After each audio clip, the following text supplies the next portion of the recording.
the success of the invasion. In a competitive world, deception is a vital weapon that can give you a constant advantage. You can use it to distract your opponents, send them on goose chases, waste valuable time and resources in defending attacks that never come. But more than likely, your concept of deception is wrong. It does not entail elaborate illusions or all sorts of showy distractions. People are too sophisticated to fall for such things. Deception should mirror reality. It can be elaborate, as the British deception around D-Day was, but the effect should be of reality only subtly, slightly altered, not completely transformed.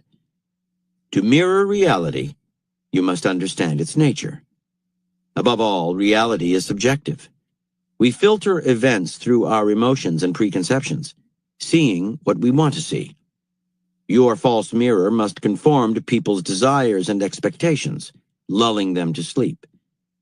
If the Allies had wanted to attack the Pas-de-Calais, as Hitler suspected, and tried to convince Hitler the attack was coming to Normandy, that would have been a great deal harder than playing on his pre-existing belief.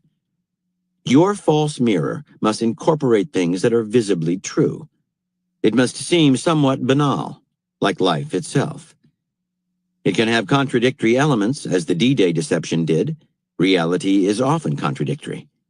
In the end, like an Escher painting, you must blend truth and illusion to the point where they become indistinguishable, and your false mirror is taken for reality.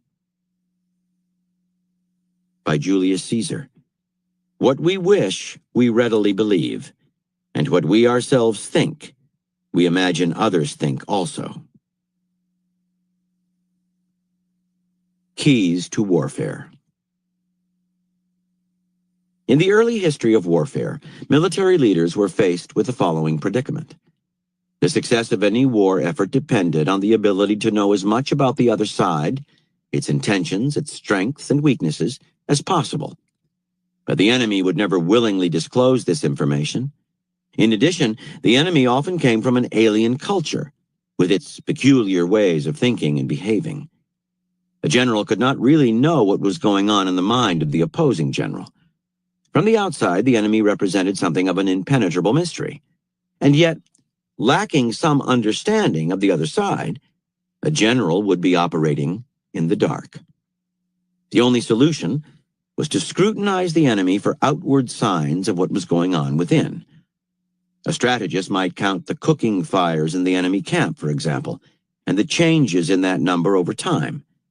That would show the army's size and whether it was increasing as reserves arrived or decreasing as it was split, or perhaps as soldiers deserted. To see where the army was heading or whether it was readying for battle, he would look for signs of movement or changes in its formation. He would try to get agents and spies to report on its activities from within. A leader who picked up enough of these signs and deciphered them correctly could piece together a reasonably clear picture. The leader also knew that just as he was watching the other side was doing the same with him. In pondering this back-and-forth game of reading appearances, certain enlightened strategists in cultures around the world had a similar epiphany. Why not deliberately distort the signs the enemy was looking at? Why not mislead by playing with appearances? If the enemy is counting our cooking fires, just as we are counting theirs, why not light more fires, or fewer, to create a false impression of our strength? If they are following our army's every move, why not move it in deceptive patterns, or send part of it in a direction as a decoy? If the enemy has sent spies and agents into our ranks, why not feed them false information? An enemy that thinks it knows our size and intentions, and is unaware that it has been misled, will act on its false knowledge and commit all kinds of mistakes. It will move its men to fight an enemy that is not there. It will fight with shadows. Thinking in this way, these ancient strategists created the art of organized deception, an art that would eventually filter beyond warfare into politics and society at large. In essence, Military deception is about subtly manipulating and distorting signs of our identity and purpose to control the enemy's vision of reality and get them to act on their misperceptions. It is the art of managing appearances, and it can create a decisive advantage for whichever side uses it better. In war, where the stakes are so high, there is no moral taint in using deception. It is simply an added weapon to create an advantage, much as some animals use camouflage and other tricks to help them survive. To refuse this weapon is a form of unilateral disarmament, giving the other side a clearer view of the field, an advantage that can translate into victory, and there is no morality or goodness in losing a war. We face a similar dynamic in our daily battles in life. We are social creatures, and our happiness, even our survival, depends on our ability to understand what other people are intending and thinking. But because we cannot get inside their heads, we are forced to read the signs in their outward behavior. We ponder their past actions as indications of what they might do in the future. We examine their words, their looks, the tone in their voice, certain actions that seem laden with significance. Everything a person does in the social realm is a sign of some sort. At the same time, we are aware that 1,000 pairs of eyes are in turn watching us, reading us, and trying to sense our intentions. It is a never-ending battle over appearance and perception. If other people can read what we are up to, predict what we are going to do, while we have no clue about them, they have a constant advantage over us that they cannot help but exploit. That is why, in the social realm, we learn from an early age to use deception. We tell others what they want to hear, concealing our real thoughts, hedging with the truth, misleading to make a better impression. Many of these deceptions are entirely unconscious. Since appearances are critical, and deception is inevitable, what you want is to elevate your game, to make your deceptions more conscious and skillful. You need the power to cloak your maneuvers, to keep people off balance by controlling the perceptions they have of you and the signs you give out. In this sense, there is a lot you can learn from the military arts of deception, which are based on timeless laws of psychology and are infinitely applicable to the battles of daily life. To master this art, you must embrace its necessity and find creative pleasure in manipulating appearances, as if you were directing a film. The following are the 6 main forms of military deception, each with its own advantage. The false front.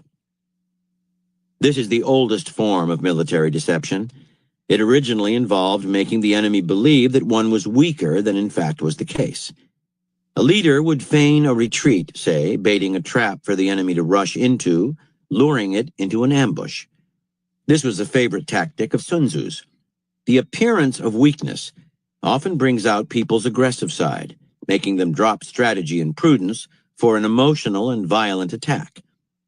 When Napoleon found himself outnumbered and in a vulnerable strategic position before the Battle of Austerlitz, he deliberately showed signs of being panicked, indecisive, and scared. The enemy armies abandoned their strong position to attack him and rushed into a trap. It was his greatest victory.